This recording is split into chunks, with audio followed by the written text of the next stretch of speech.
السلام علیکم دوستانو، زه یم عرفان خان او په دغه نننۍ ټیوټوریال کې به موږ د چې کوم د وي سره سلیکټ کېږي موږ ټول د هغه باندې به خبرې کوو. اوس که چېرې موږ ام پریس کوو مارکي ټول، نو د پاس چې کوم بار ده دغه به خپل اپشن ښکاره کړي. دا چې کوم بار ده د موږ ټول دغه یې خپل اپشن دی.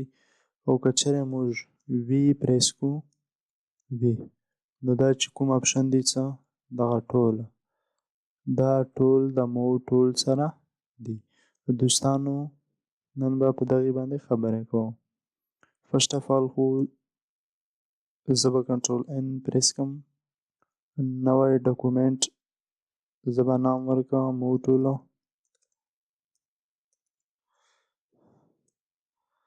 موږ ټول ما نام ورکړو، بیکګراوند باندې ډبل کلیک کړه، دغه ته به نام ورکړم مین لیر، ما نام ورکړو مین لیر. ښه، هر یو نام تاسو ورکولی شئ. اوس زه یو نوی لیر ما جوړ کړو،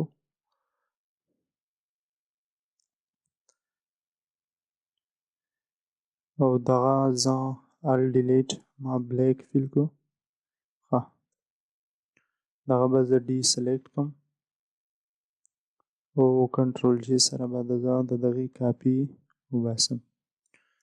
تاسو کنټرول ټي سره دغه سکیل کولی هم شئ. دوستانو دا اول خو به دی چې کوم آټو سلیکټ ده دغه باندې. اوس زه په بیکګراوند باندې ما کلیک وکړو، آټو کلیک تاسو په غور سره ورته ګورئ. آټو کلیک ما انچیک کړو، کوم چې د لیر 1 کاپي ده دغه وړوکی ده، دغه باندې ما کلیک وکړو، هیڅ هم نه وشول. دغه لیر مین لیر چې کوم ده دغه په خپله سلیکټ ده. ښه، دا چې کوم مین لیر ده دغه په خپله هم سلیکټ ده.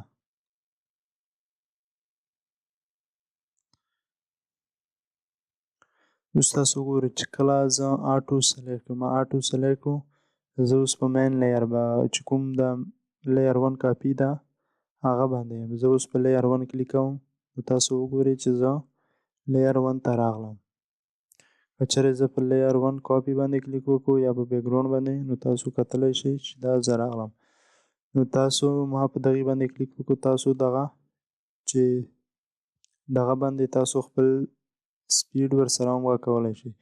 نو دغه سره مطلب دا چې سپیډ ورسره تیز وي. تاسو به هر وخت نوي لیر ته به نه ځئ، تاسو چې کوم کرسر وي هغه به هر وخت دلې باندې وړئ، یو به سلیکټ کوئ یو. خو دا کار تاسو کنټرول کلیک سره هم کولی شئ. که چېرې تاسو په کنټرول باندې کلیک وکړئ، په کنټرول باندې تاسو ګورئ کنټرول کلیک، نو دغه هم کنټرول کلیک سره هم سلیکټ کېږي. خو هغې دپاره به دا وي چې تاسو به آټو کلیک باندې او چې کوم چیک ده هغه به انچیک وي. که چېرې تاسو آټو سلیکټ چې کوم ده هغه باندې چیک وي او تاسو کنټرول پریس کوئ، نو دغه به کار نه کوي. که چېرې تاسو دا انچیک کې کنټرول هم هولډ کړی وي، هغه مو نیولی وي، نو تاسو که کلیک کوئ نو بیا به دغه کار کوي، کنې بیا به کار نه کوي. اوس دا چې کوم ده دغه تاسو لیر هم کولی شئ په لیر کې او په ګروپ شي هم. او دا چې کوم ده آټو ټرانسفارم، دغه تاسو آټو ټرانسفارم مطلب به دا وي چې تاسو به د کنټرول ټي ضرورت به تاسو ته نه وي. دغه چې زه لرې کوم، اوس به زه کنټرول ټي پریس کوم. زه چې کله د دغې سایز زیاتوم یا کموم،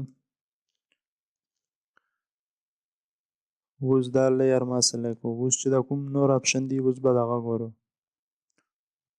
اوس زه غواړم د لیر 1 چې کوم ده دغه چې بالکل دا ما چې کوم پیج ته سایز ورته دغه په سنټر کې راشي. زه به کنټرول ای پریس کړم، یا به دا زه یو پیری ډي سلیکټ ته به ولاړ شم.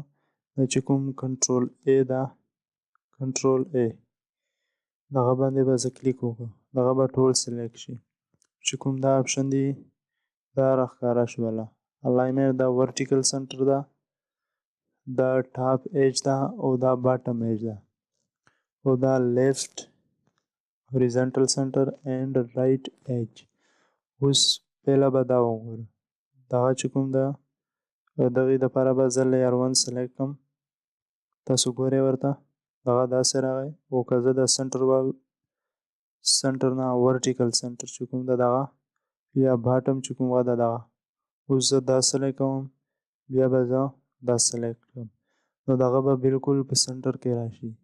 که چېرې تاسو غواړئ چې یقینا زموږ چې کوم ابجکټ ده دغه په سنټر کې راغلی دی او که نه دی راغلی نو تاسو کولی شئ چې تاسو ویو ته لاړ شئ او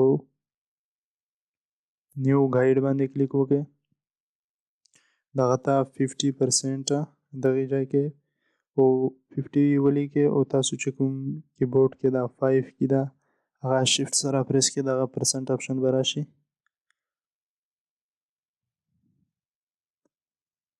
نیو ګایډ اگین اینډ هوریزنټلی او دغه به موږ بالکل داسې تاسو ګورئ ورته نو دا چې کوم ابجکټ ده دغه بالکل په سنټر کې راغلی دی. اوس د پاس یو چې ده دغه زه کنټرول سره دغه ته کلر ور بدلوم تاسو بیا ګورئ او وایټ دغه ما دا کلر صحیح ده سلیکټ اینډ ډي سلیکټ. اوس که زه غواړم چې دا چې کوم ابجکټ ده ابجکټ د پاس یو د لییر 1 کاپي دا د ده په هغه کې راشي چې کوم ټاپ ایجز دي یا دغه دي نو تاسو کولی شئ چې دا د خپل حساب سره وګورئ او دا تاسو سیټ کولی شئ. که چېرې تاسو غواړئ چې دا زموږ چې کوم مین لییر ده هغه بالکل د په سنټر کې راشي نو هغه به هم تاسو په دا شان کولی شئ لکه څنګه چې ما تاسو ته وښودل دا لییر به سلیکټ کړئ. اوس ما دا پریس کړو بیا به زه دا پریس کړم دغه بالکل د چې کوم زموږ پهله لییر 1 ابجکټ و د دغې په سنټر کې راغی دغه به اوس زه به دغه اوس ډي سلیکټ کړم چې کوم زموږ سلیکشن ده کنټرول ایچ به پریس کړم چې د کوم ګایډ دی دغه به غایب شي. اوس که زه غواړم چې دغې اوپیسټي کمه کړم نو دلې زه د دغې اوپیسټي هم کمولی شم او زیاتولی هم شم. دغه به اوس ډي سلیکټ کړم. امید لرم دوستانو دا چې کوم ټیوټوریال و دا به ستاسو خوښ وي او که څه فایده او څه علم حاصل که چېرې دا ټیوټوریال ستاسو خوښ وي او تاسو څه علم ترېنه حاصل کړی وي نو ویډیو لایک او چینل هم سبسکرایب کړئ. تر بله ټیوټوریال پورې په لوی الله مو سپارم.